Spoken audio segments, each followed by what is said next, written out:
Oropouche East. Thank you. Thank you very much, Madam Speaker, for the kind opportunity to join the debate on the Appropriation Bill for Fiscal 2021 on what we widely believe to be at least the final day of debate. So, Madam Speaker, I am in an advantageous position of having heard several of my colleagues on both sides of the House articulate issues, policies, and programs, and indeed critique of the fiscal package. May I begin by congratulating all members of this House on their recent election to the 12th Parliament of the Republic of Trinidad and Tobago, and particularly congratulate and welcome the several MPs who are gracing these hallowed halls for the very first time, and who I can indicate have all made an excellent start to their innings in this Parliament. May I also, Madam Speaker, take the opportunity as well to extend congratulations and commendation once again to the Leader of the Opposition for her delivery of a comprehensive reply to Budget 2021, and to indicate that, as the Leader of the Opposition had promised on that day, speakers such as myself will indeed seek to amplify some of the policy issues raised, which the Leader indicated that speakers on this side of the House would indeed detail. So that would be my perspective, to do it that way. But of course, to acknowledge that this is indeed early days for the government of Trinidad and Tobago, returning to this House with one seat less than in their previous innings, and I think that is Maruga Tableland, coming back to the House with one seat less, coming back in a condition where they have to retake their guard, but retake their guard to continue really an innings that they started some time ago. That being what it is, it means therefore that several of us can raise issues, and we do raise issues of governance that entail not only the last few weeks, but indeed the last few years, in terms of policy development. Several of the issues raised in the budget, as we all recognize, seek to continue certain programs, certain policies, and so on, that started many years ago, in some cases many years ago, whether it is the waterfront project in San Fernando, the National Statistical Institute, hospitals in Point Fortin, Arima, the ferry, I think it's the ferry port in Toko, although I heard the member was boasting about a ferry port, but that must have been a fairy tale. But those are policies and programs that continue, and this is why we will engage some discussion on that. Madam Speaker, there are two developments of the night, one must say, to begin with. I want to begin with the developments of the day. One is, of course, an editorial in the Express newspaper of today that speaks to the government's COVID tests, and without reading at length, and certainly not reading in depth all the issues raised, the editorial of today's Express conclude that a lot of money has been spent, and I think the member for Oropouche West indicated $253 billion spent, and several billion dollars spent, particularly during this COVID period. And the Express indicated that there is need for an audit. In fact, the Express editorial echoed the views of the Leader of the Opposition and those on this side, that there's need for an audit as to where exactly this money has gone. Because when we say we spend money on COVID, what do we mean? Did we spend on the grants? Did we spend on relief for the poor? Or were we just using borrowed money under the guise of COVID to really continue recurrent expenditure, which we always knew was a crisis in this country for several years? Because we have argued on this side vehemently that the crisis did not start with COVID. This government crashed the economy before COVID. They crashed the construction sector before COVID. They crashed the transportation sector before COVID. So it is not for us to be blaming COVID for all the ills that we see before us unfolding, some very dramatic. Madam Speaker, in this debate yesterday, I sat and listened well. My good friend, the new Minister of Public Utilities, came to this House, and before delivering a gallon of water more to the population, he started with a tone of arrogance about the former partnership administration. And all he did so far was to deliver a speech, not water. We heard from other ministers speaking, and I don't want to get in detail to waste my time too much, on the arrogance and the sheer enormity of that arrogance. But what I can tell you is arrogance also has a sell-by date, and that will not satisfy Trinidad and Tobago. So, Madam Speaker, while they were boasting about WASA doing a good job, and the works doing a good job, I think a road collapsed in Aruca. While the member for Point Fortin was on his legs, poor fellow, a market blow away in Point Fortin. So, I think we should end the debate quickly to prevent further disaster. This is the state of Trinidad and Tobago today. It is the state of Trinidad and Tobago today.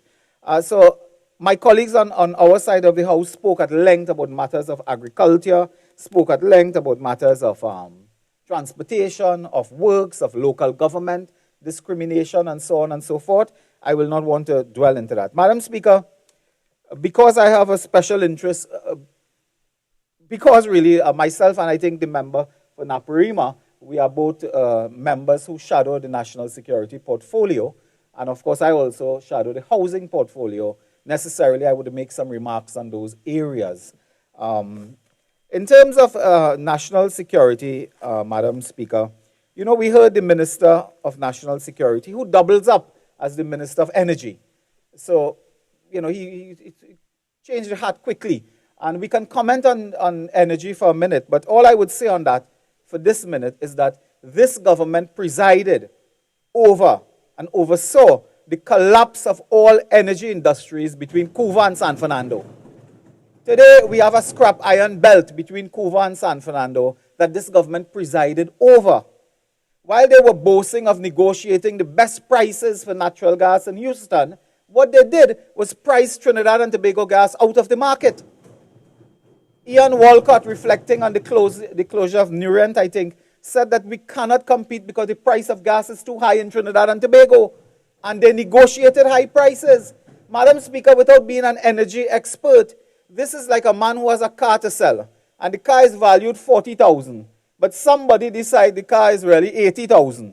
And they say we're not selling unless we get $80,000.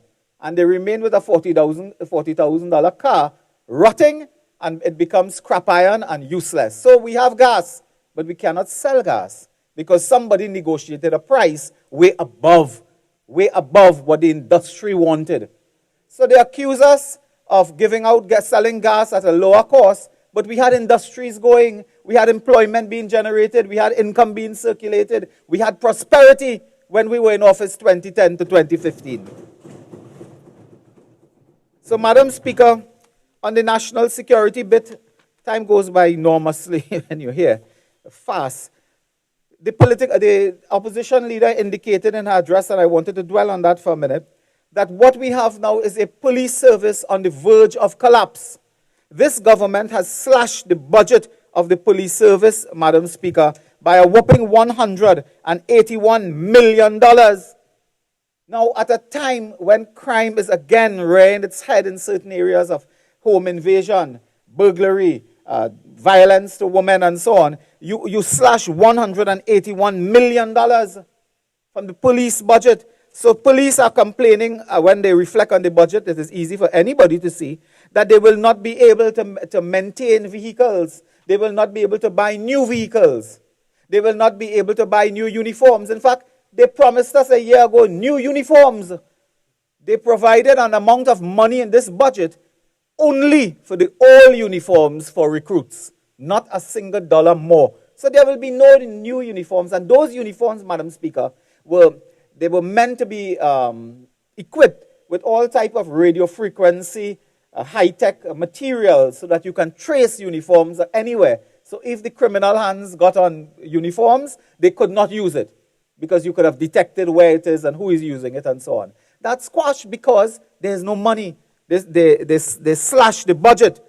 We talk about vessels, Madam Speaker. The police established a marine unit. They got enough money to buy a raft from this budget. There will be no marine equipment for the police. So having a police marine unit means nothing.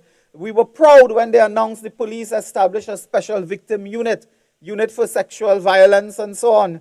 And in doing that, we felt good. This was a good sign that the police was meeting and treating with that critical issue that affect particularly women in Trinidad and Tobago. In the budget, not a cent more for that program.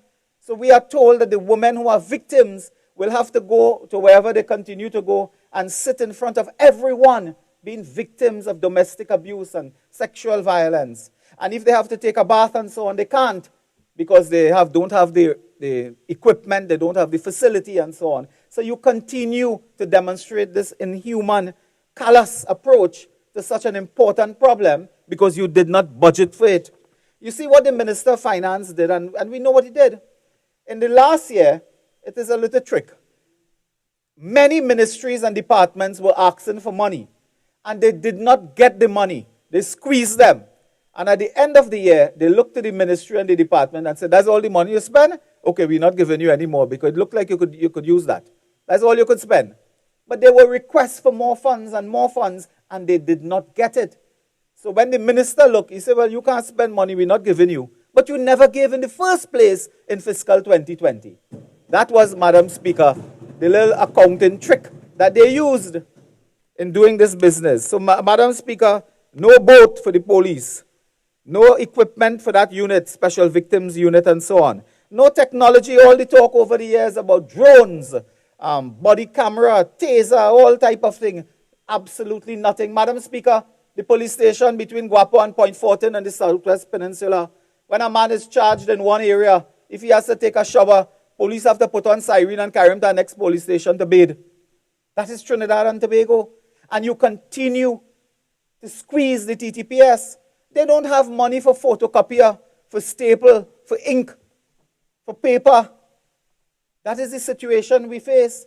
I am told, Madam Speaker, that when these vessels go out and sea for the Coast Guard, the sailors themselves have to chip up money to buy food for themselves. They don't have money for gas, for food. And we talk about border patrol and international technology and doing this and doing that and what? Digitalization and so on. When the sailors have to take money from their pocket to buy food. When policemen ask businessmen, could you donate some water? Could you donate a photocopy machine? Could you donate paper and ink to the police station? We don't have.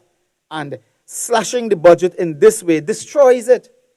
But you see, there's a reason for slashing the budget, Madam Speaker. They have to spend money. They need money. You see, Madam Speaker, we are in a debate now, a national debate about foreign exchange. That's a big in-word, the buzzword now, foreign exchange. The government must save foreign exchange. So we have to look at who eating apple, grapes, and cornflakes, because we have to save foreign exchange. But where's the foreign exchange going, Madam Speaker? Madam Speaker, I want to raise a matter related to use of foreign exchange and the police and crime and justice. We were warned a few days ago from no other than the Chief Justice that the criminal justice system was on the verge of collapse. The Chief Justice said that. That was not a lawyer somewhere in a magistrate court saying that, that was the Chief Justice. And he made, of course, his argument and told us about that. But you see, Madam Speaker, something else is happening, and there's a pattern. There's a global pattern in some areas of the world where governments deliberately disinvest in public policing to bring in private policing. What they are doing is privatizing justice. What we are witnessing now is private justice and private prosecution. You see, Madam Speaker, I have a cabinet note in my hand. It is National Security 2089, dated July 24, 2020. The note is in my hand. I will not display it or exhibit it. I don't have permission to do such. But, Madam Speaker, what is phenomenal about this note is that it is a note to ratify an approval. To ratify an approval. An approval was given by the Honorable Prime Minister to spend money. So they go to cabinet for what is called covering approval to okay what the Prime Minister did before. But that was money to expend foreign exchange to the tune of $66 million that the Prime Minister, of course, okayed. And then they went to cabinet later to okay this for a company in England, Edmonds, Marshall, McMahon Limited, and PricewaterhouseCoopers, to conduct investigations and so on. Now, Madam Speaker, let me make the point absolutely clear, because I know what the next speakers will say. We're raising this matter because we have cocoa in the sun. Madam Speaker, I'm no cocoa farmer. I have no cocoa in the sun. Madam Speaker, nothing is wrong with an independent police service and an independent DPP. Recruiting, engaging, paying, and managing the task of external professionals to help in investigations. This happens every part of the world. It happens. So nothing is wrong with that. You know what is wrong? What is wrong is when a politician okays money for private prosecution of their political opponents. In the famous Endell Thomas case, I think Lord Diplock reflected on this when he said it was wrong in law and ethics that politicians pay taxpayers' money for private prosecutions. So you have people from England here, Madam Speaker, 6 persons became SRPs. Do you know last year, those 6 persons got from the police budget? Nothing is budgeted to the police for this. The police took money, which would have gone to photocopy paper, ink, and so on, $15 million to pay a foreign SRP group of 6 persons from the United Kingdom. We have in this country super SRPs being paid $1 million per month, while the ordinary police cannot get ink and paper. So $1 million a month or more, 15 million had to go from the police budget to pay, and now you have 66 million coming to pay again more, and there's no budget in the TTPS for this. This is what they pass the politicians. So when persons are investigated, Madam Speaker, they know that, listen, is the politician who approving this money. Let us do the politician bidding. That is the danger. And Madam Speaker, our information is the foreign UK-based SRPs, 6 of them, indicated in writing to the office of the DPP that their priority is former ministers of the People's Partnership. That created a scandal. They said that was their priority. It was not investigating wrongdoing, where other people commit wrong and so on. They didn't too much care about that. That wasn't the priority. The priority was ministers of the former administration. Because who pay the pounds, call the wrongs. Who pay the piper, calls the tune. So when they know that one person is approving 66 million, they say, well, what can we do for you, sir? We need that money. Like Maxen House, we need the money. This is where we are today with private prosecution. That is the most dangerous development to our democracy. And again, I reiterate, Madam Speaker, we believe that if the police need help and the DPP need help, they should source it themselves, oversee the tasks and duties themselves, pay themselves, and do not depend on politicians paying money for that. You see, Madam Speaker, a gentleman by the name of Edward Jenkins, Queen's Counsel at the DPP office, was very concerned that before the election, there were leaks from that special white-collar mongoose gang. They leaked in the papers, charges coming, former ministers, former officials, charges coming. And Edward Jenkins was mad like that because that was undermining their work. And they were leaking to the press to say charges coming because that was part of a political campaign. And that happens when you do this, Madam Speaker. But you see, Madam Speaker, the police cannot get money because 100 million plus has to go to the special SRPs for private prosecution of political opponents. And the Prime Minister did it. We have it in black and white here. Black and white. How can a Prime Minister give covering approval for $66 million? Madam Speaker, so I raise this matter to indicate that all will not be well. In the coming days, they will take police off the street. Cars will fall apart. People will believe that you can commit crime and get away because there's no police outside there. The police don't have resources. We are going back to the days where when you call the police station, they call for a taxi to come home by you. And the police is on the verge of collapse in Trinidad and Tobago because they took the foreign exchange to pay a white-collar foreign mongoose gang to chase down political opponents. And we have the evidence here. Tell us it's not true. In other decent countries of the world, I checked, you know, when they're investigating Donald Trump, the American president, it is done from an independent office. Those investigators are independently paid. It has nothing to do with the White House and Donald Trump. This is probably why they can go at all presidents the way they do. But, Madam Speaker, here, if you investigate political opponents, the political directorate pays. Another crisis we have in national security. Madam Speaker, I have the information, but I will not call it. I will not say it. I am aware, and I will not say where. I am aware. Madam Speaker, do you know it was under the Patrick Manning administration that they introduced a widespread CCTV camera system in this country? It was really, it really came about because in that year, I believe we had the Summit of the Americas, 2008, thereabout, and we went on to that. Our government increased spending and coverage, established 3 more regional centers, 1,800 more cameras we put out there. We had a total of 3,000 cameras. Do you know 900 cameras are not working?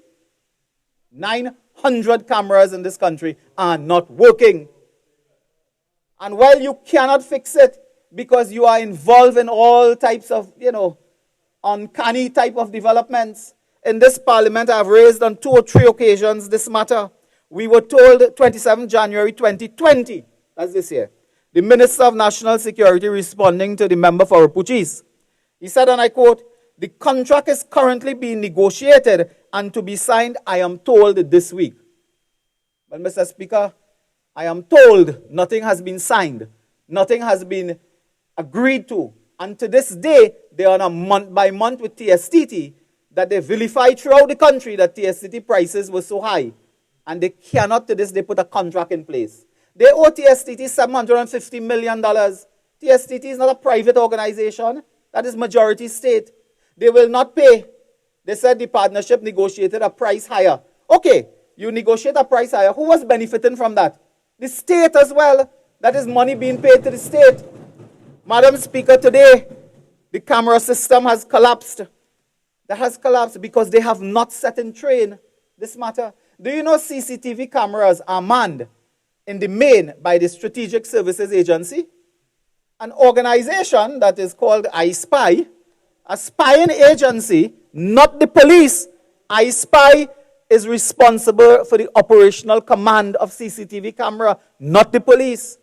This is one of the few countries on the planet where police do not have operational command over CCTV cameras.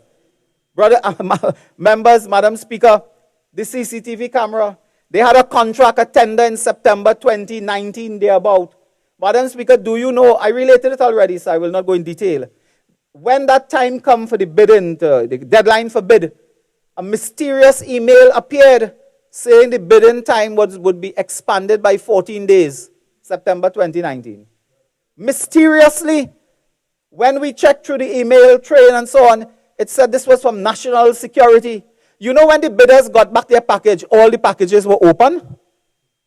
They got back packages that were open and were told that national security said we extended the bid at the moment at which the deadline came, as if somebody was supposed to send in a bid and couldn't make it. To this day, when we raise that matter, there is no investigation into that. You would think there would be an investigation. This thing is worth $300 million plus.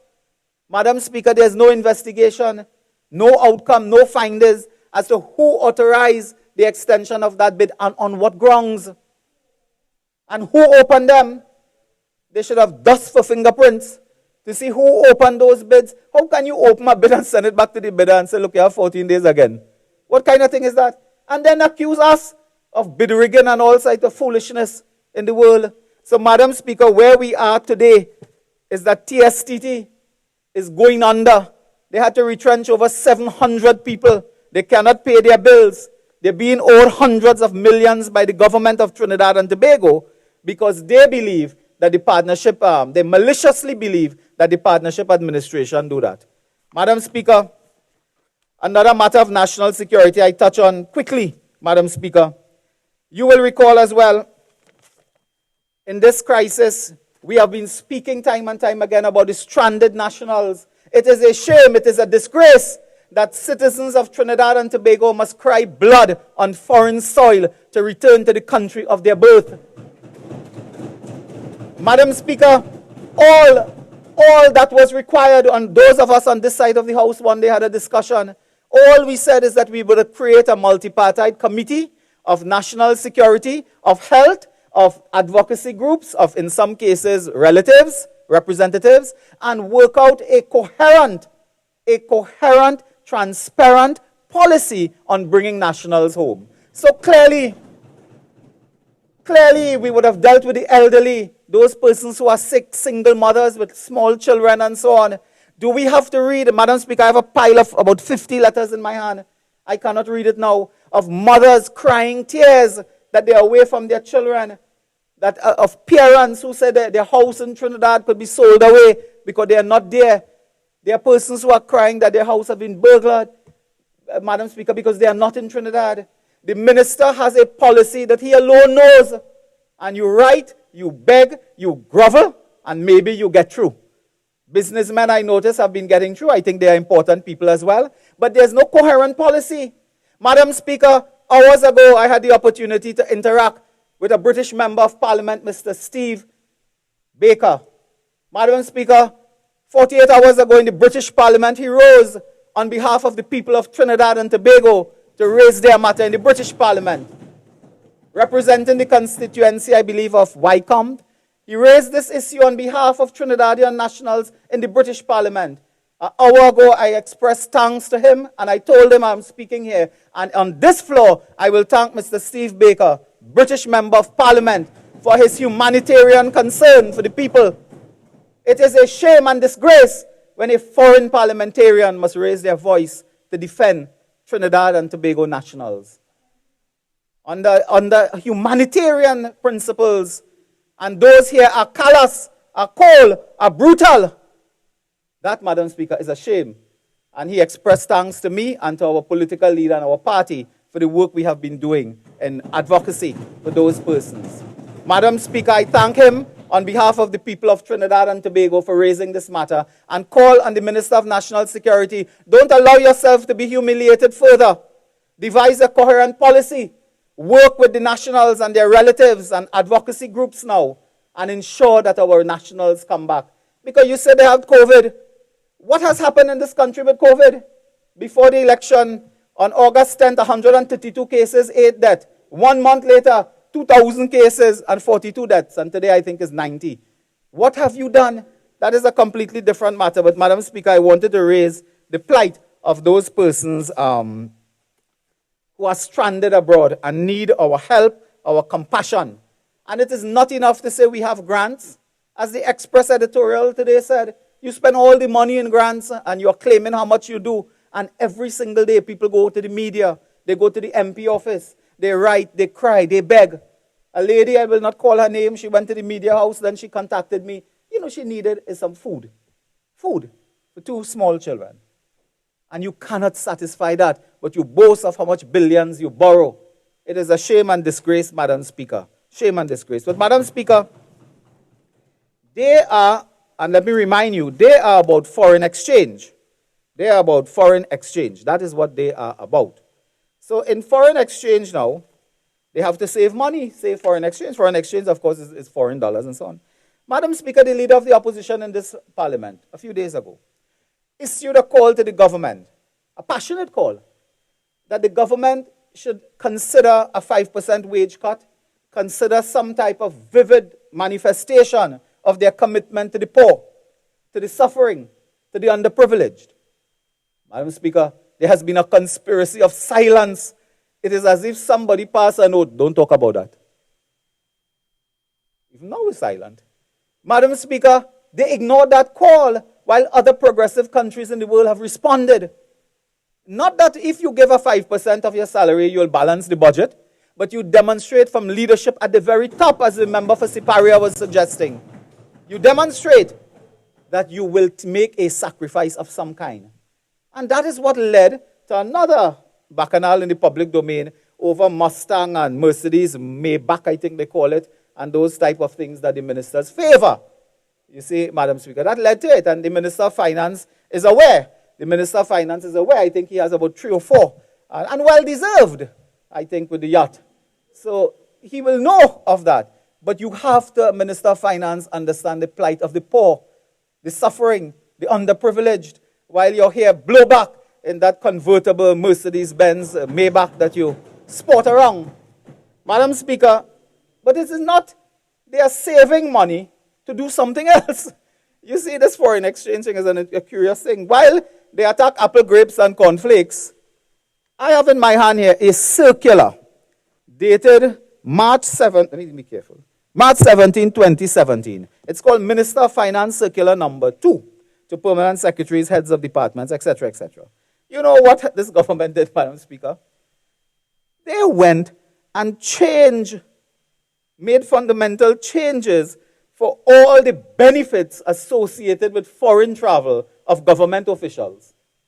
At a time when they cry out, the last government left them what? Fumes? They cried, they had nothing, energy price collapsed, the last government went with this, went with that. I mean, if you listen to them, you would think we pick up stove and fridge and carry it on the back. Madam Speaker, they were crying in 2016 and 17, they had nothing, and they had to sacrifice. Anybody remember the Prime Minister telling ministers not to take loan for luxury cars? What that led to? About 25 more luxury cars. Madam Speaker, they went by this circular, I have it in my hand, and look at the one that to me, honestly, the one that to me I would take objection to, even if I'm in government, I would take objection. Since Eric Williams to today, Prime Minister is traveling. And every 10, 15 years, a cabinet will change that and put a few $100 here, a few $100 there, and so on. That's normal. When we were in government, unless I'm mistaken, stand corrected, we never changed per diem and allowance for anybody. Prime Minister, Minister, nobody we changed. It was a 2007 figure, I think, from a 2007 Mr. Manning cabinet. And we worked with that. We said, no problem. We'll work with that. Do you know in 2017, they introduced by way of a finance circular something called a special executive grant. Special executive grant. Now, I read it from a document. Madam Speaker, I don't think I have to share this with the government. They should have been sharing this with me. The Prime Minister, while on official travel abroad, is now entitled to the full payment of actual hotel rates for accommodation. That always happens. Plus a special executive grant to cover the cost of meals and other related expenses. As follows. £450 per day for travel in Europe. $450 per day for travel in all other countries. What is that about? So, it has always been the case the Prime Minister would get money for hotel, for food, for warm clothes. I had a concern with warm clothes. People traveling 5 times in the year, and every time they travel, they get warm clothes. Traveling in the summer and collecting warm clothes. Madam Speaker, all ministers, cabinet ministers and so on had this problem, had the same thing, accommodation and so on. In fact, I had the honor of being chairman, I think, of the travel committee of our cabinet. So we are aware of this. They introduced for the Prime Minister and Prime Minister alone special executive grant. Grant. And here this one, the special executive grant for the Prime Minister for travel-related expenses referred to above is with effect from July 1st, 2016. They backdated.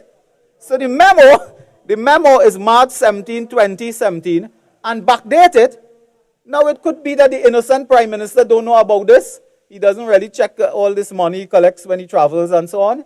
He don't check, stipend and so on. It could be that a Prime Minister is a busy person. And you can tell us whether you have been using this or not. But imagine the effrontery is the word, I think. Imagine the gall of going and passing measures like this to give the Prime Minister special executive grant, backdating it. When we check now the travel of the Prime Minister, which is a matter of public record, do you know in the time they backdate from included trips to the United States of America, Jamaica, Ghana, United Kingdom, Miami, and other countries. So if that is effected, because I am not casting aspersions, I am not saying anything, all I'm saying is that if that is effected, a Prime Minister, whichever Prime Minister they would have been dealing with, the Prime Minister would get back pay from travel. So you sleep in a hotel in New York, and 1 year later they give us some more money for that sleeping in New York. Effectively, that is what it is. This is scandalous. This is a shame. And you were doing this before COVID. COVID didn't do this. You were on this jaunt. I don't want to use unparliamentary term, Madam Speaker. I have not caused you to rise yet, but I don't want to do that. Madam Speaker, they could have the obscene courage to go and pass a measure like this while crying down that the economy is bad and the treasury empty and the former administration leave nothing.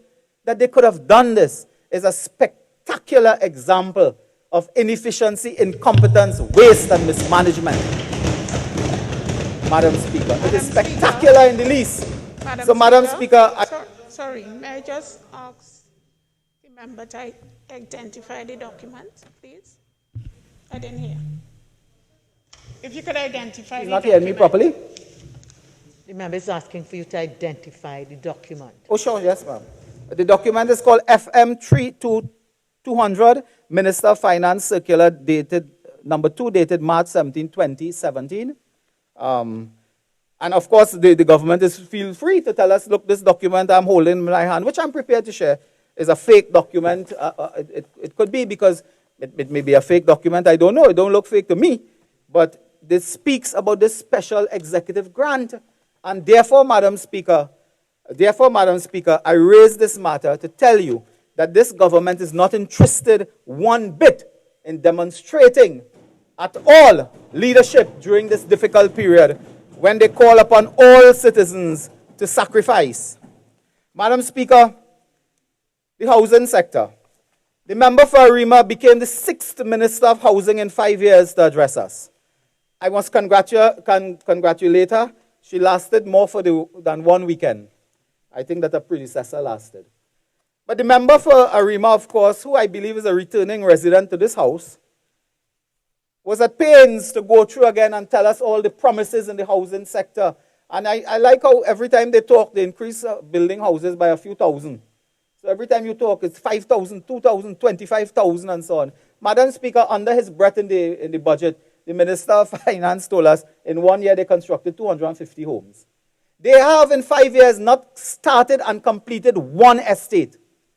There's an estate in Harmony Hall off the highway around the Brian Lara, Madam Speaker. That started in 2016. To this day, you cannot put anybody to live there because there are more and more problems. They have gone back to the old bad days and the old bad ways. Madam Speaker, this government is going to continue a policy that the pre-2010 government did. All of this talk about bringing in small contractors and medium contractors, that sounds nice. That's nice talk because you want people to feel that you're helping small business.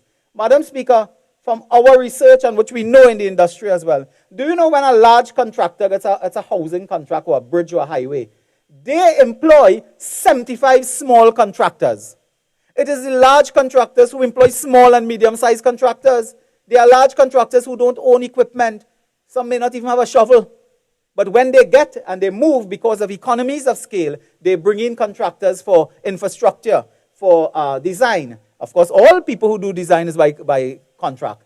They bring in for engineering. They bring in a team for outfitting. They bring in a team for roadway. They bring in a team for wastewater treatment plant. Small contractors get work when big contractors get work. But they have been criminalizing and demonizing large-scale construction. When we got into power in 2010, I remembered we were at the Diplomatic Center. Madam Speaker, before some of us knew what ministry the office looked like, we were summoned by the Prime Minister to the Diplomatic Center. We went on a stage there. The contractors and the business community came there, Madam Speaker, and they heard us into a room, and Madam Speaker, they started to hurl abuses. I didn't even know these people. The former government left a bill of $7 billion for us to pay. What did we do? Did we criminalize anybody? Demonize? We worked with the construction sector to keep the economy going, to keep work going, to keep business going, to keep industry going. They are not about that. Their historic project is to stifle business so that today people pack up and go on. And throughout the Caribbean islands, there are contractors from Trinidad and Tobago who have been welcomed on those islands, building homes, building bridge, building highways. That is what they did. Do you know when we check the list of small contractors, member for ARIMA? The entire list, well, let's say the entire, 80% of the list were members of the PNM General Council. Anybody who was anybody in the General Council were building homes. 5 homes, 2 homes, 3 houses. Well, not a 3. They were building, Madam Speaker. They were giving their party friends and faithfuls, Madam Speaker, contracts to build 5 homes. But because persons did not have resources, did not have credit worthiness with the banks and so on, they crashed. It had one man, a friend of mine, incidentally, who I think he built 1.5 houses out of 5, and then begging for money every week because they don't have money to go buy. They are going back to do this. And I serve notice on this government. I do not point out wrongdoing. I am serving notice. They know who they are. We are looking at them with an eagle's eye. There are contractors on the government benches who are involved in works and housing. And we are hoping that they will conduct their business. Because in the next administration coming here, it will be recusal after recusal after recusal. Because you have businessmen MPs. And that is a risk that you take. So, Madam Speaker, in the last 5, they couldn't build. They talk about private-public ownership, building construction projects. Madam Speaker, the private sector did not respond. You know what is to me amusing?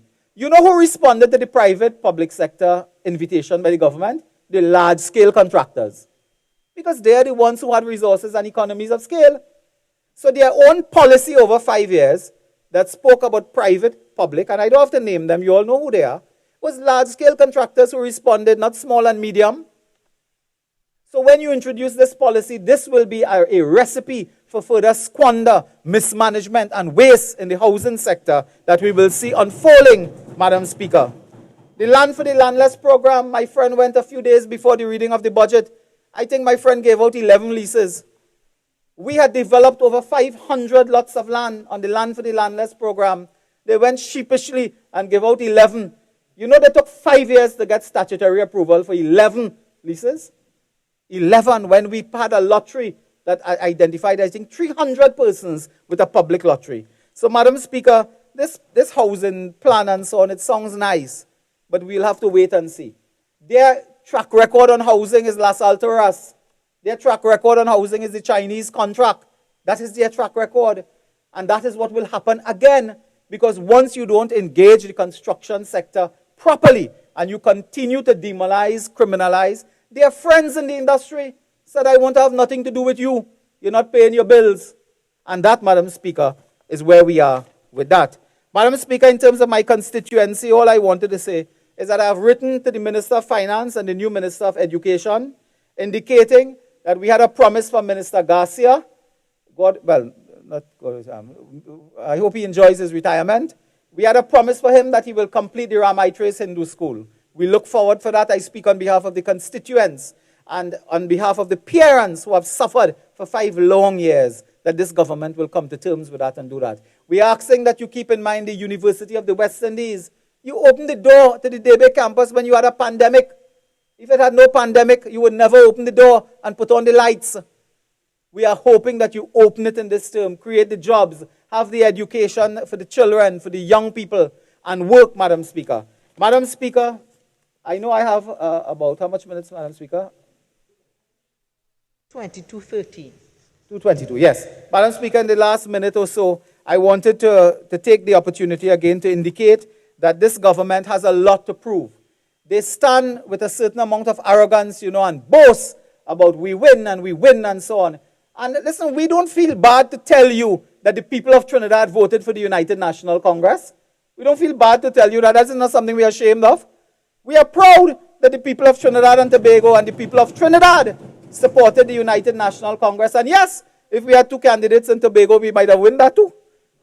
But Madam Speaker, the people of Trinidad, the people of this land here that the parliament is based, voted for the United National Congress in majority.